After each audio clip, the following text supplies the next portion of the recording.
We're going to create a collage like this of Eric Carle's Mr. Seahorse. First, you're going to take a large piece of paper and using some washable markers, we're going to draw some wavy lines that will become the ocean. Eric Carle painted his wavy lines and he used blues and greens and purples. So they're the colours that I'm using here, but you can choose different colours if you want.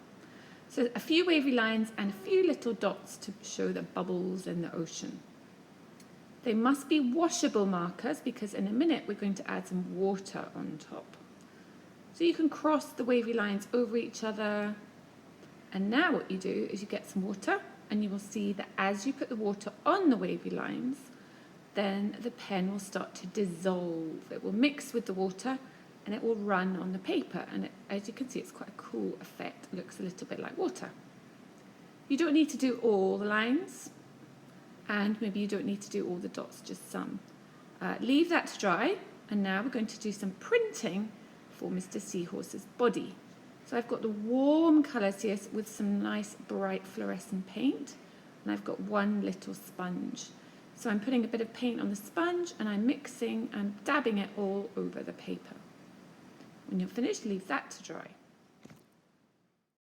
So we're going to be making a picture like Eric Carle's Mr. Seahorse.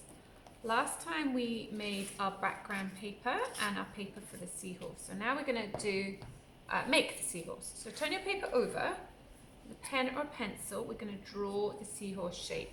So we're going to go along, straight line along, then we're going to go up and round, all the way down, and then come around and do a shape like that for tails. It's like a fancy S. And from the end of that, you're going to go round and kind of trace that shape. Then give him a big tummy. That's where Mr. Seahorse keeps his babies. And then go out and kind of give him that horse-like nose. Okay, so you just want that shape. So now what you're going to do is cut that shape out. Remember to turn your paper as you cut.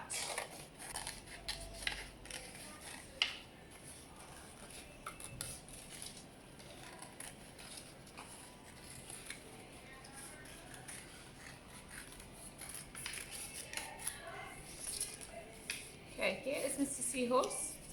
You want to keep this paper because he has a little fin, I guess you'd call it, back here. So I'm going to cut a shape for that. Should be going somewhere like that. And then I'm going to use the extra for some little spikes along his back. So I'm going to cut some pieces and cut some kind of triangle shapes like that.